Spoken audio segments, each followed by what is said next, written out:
Étude biblique, écrit par Raymond Houle, et lu via une synthèse vocale. Demandez dans la prière. Vous est-il arrivé d'entrer dans des situations où toute solution vous semblait impossible? La Bible donne la solution à toute chose impossible à l'homme. Et cette solution est Dieu lui-même. Évangile selon Luc, chapitre 18, verset 27.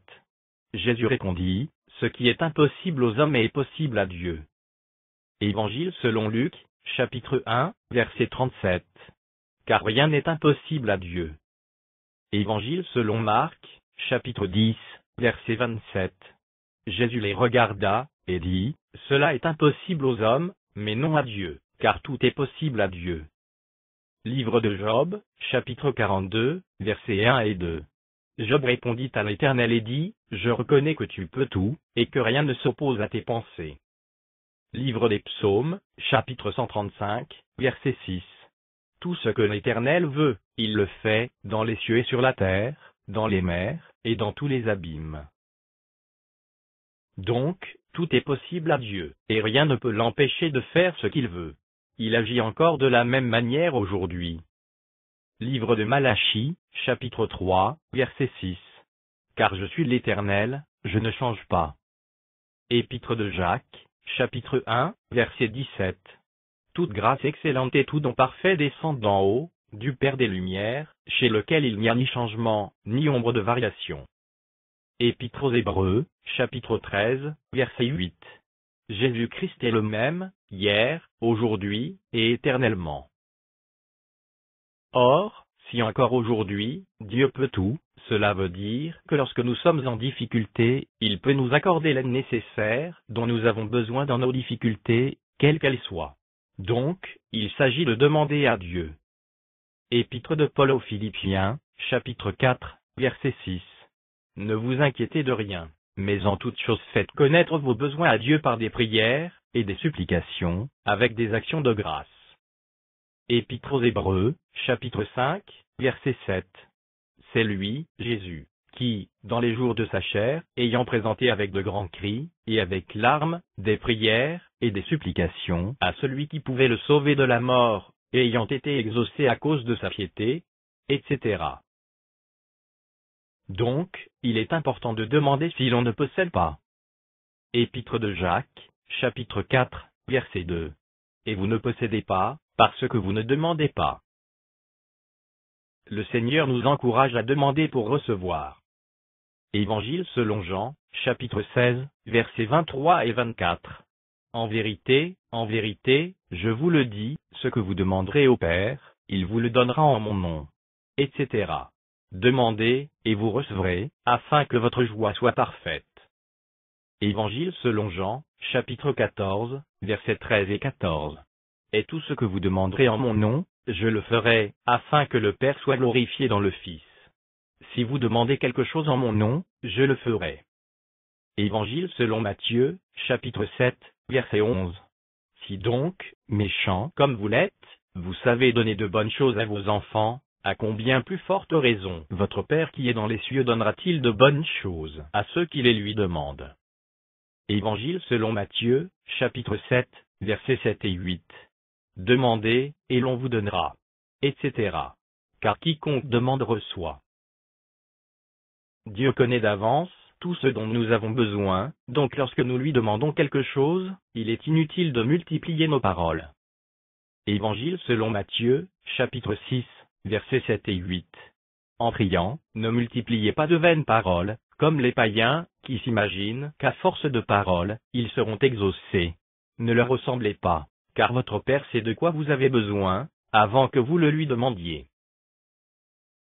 Dieu peut ne pas répondre à nos prières, si nous vivons continuellement dans le péché sans nous en détourner. Évangile selon Jean, chapitre 15, verset 7. Si vous demeurez en moi, et que mes paroles demeurent en vous, demandez ce que vous voudrez, et cela vous sera accordé. Évangile selon Jean, chapitre 15, verset 16. Et que vous portiez du fruit, Galates chapitre 5 versets 22 et 23, et que votre fruit demeure, afin que ce que vous demanderez au Père en mon nom, il vous le donne.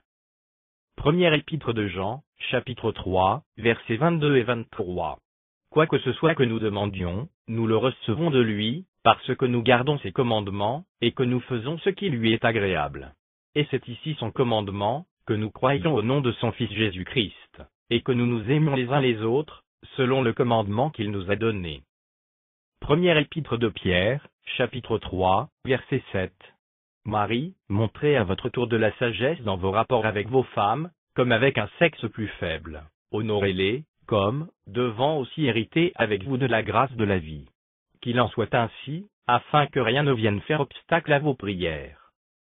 Évangile selon Marc, chapitre 11, verset 25. Et, lorsque vous êtes debout, faisant votre prière, si vous avez quelque chose contre quelqu'un, pardonnez, afin que votre Père qui est dans les cieux vous pardonne aussi vos offenses. Dieu ne répond pas à nos prières si cela est contraire à sa volonté. Quand nous prions, nous devons demander quelque chose qui ne contredit pas sa volonté, mais quelque chose qui est selon sa volonté. Première épître de Jean, chapitre 5, versets 14 et 15. Nous avons auprès de lui cette assurance, que si nous demandons quelque chose selon sa volonté, il nous écoute. Et si nous savons qu'il nous écoute, quelque chose que nous demandions, nous savons que nous possédons la chose que nous lui avons demandée.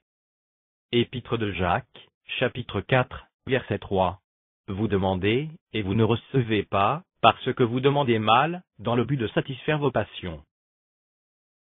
Il faut demander avec foi pour plaire à Dieu, autrement nous ne devons pas nous imaginer que nous recevrons quelque chose du Seigneur, bien que le Seigneur puisse quand même nous l'accorder, s'il le décide ainsi, et cela à cause de son grand amour pour nous. Épître aux Hébreux, chapitre 11, verset 6. Or sans la foi, il est impossible de lui être agréable, car il faut que celui qui s'approche de Dieu croie que Dieu existe, et qu'il est le rémunérateur de ceux qui le cherchent. Évangile selon Marc, chapitre 11, versets 22 à 24. Jésus prit la parole, et leur dit, « Ayez foi en Dieu.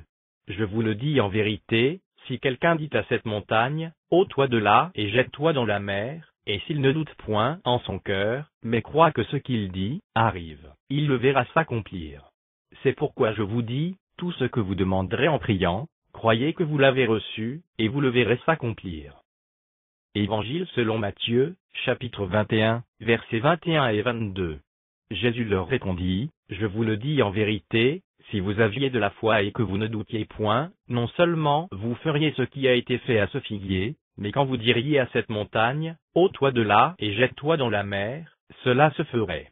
Tout ce que vous demanderez avec foi par la prière, vous le recevrez. » Épître de Jacques, chapitre 1, versets 5 à 8.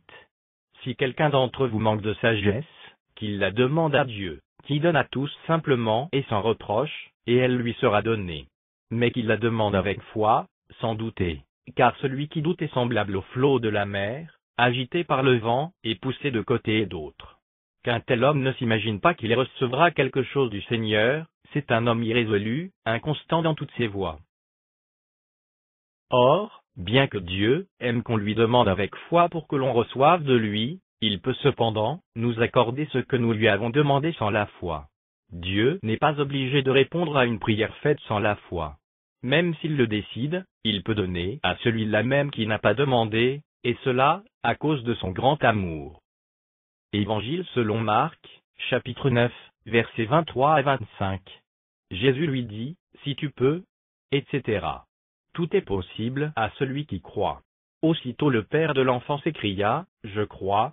Viens au secours de mon incrédulité. » Jésus, voyant accourir la foule, menaça l'esprit impur, et lui dit, « Esprit muet et sourd, je te l'ordonne, sors de cet enfant, et n'y rentre plus. » Évangile selon Jean, chapitre 5, versets 5 à 9. Là se trouvait un homme malade depuis 38 ans. Jésus, l'ayant vu coucher, et sachant qu'il était malade depuis longtemps, lui dit, « Veux-tu être guéri ?» Le malade lui répondit, « Seigneur, je n'ai personne pour me jeter dans la piscine quand l'eau est agitée, et, pendant que j'y vais, un autre descend avant moi. » « Lève-toi, lui dit Jésus, prends ton lit, et marche. » Aussitôt, cet homme fut guéri. Il prit son lit, et marcha. Actes des Apôtres, chapitre 3, versets 5 à 7. Et, l'homme boiteux de naissance, les regardait attentivement, s'attendant à recevoir d'eux quelque chose. Alors Pierre lui dit, je n'ai ni argent, ni or. Mais ce que j'ai, je te le donne, au nom de Jésus-Christ de Nazareth, lève-toi et marche. Et le prenant par la main droite, il le fit lever. Au même instant, ses pieds et ses chevilles devinrent fermes. Bien que ce ne soit pas à cause de nombreuses paroles répétées que Dieu exauce les prières, il peut cependant exaucer les prières d'une personne qui insiste en priant plusieurs fois pour la même chose, ayant un cœur qui désire sincèrement et véritablement ce qu'elle demande. Actes des Apôtres, chapitre 12, verset 5. Pierre donc était gardé dans la prison, et l'Église ne cessait d'adresser pour lui des prières à Dieu. Actes des Apôtres, chapitre 12, verset 17. Pierre, leur ayant de la main fait signe de se taire, leur racontait comment le Seigneur l'avait tiré de la prison,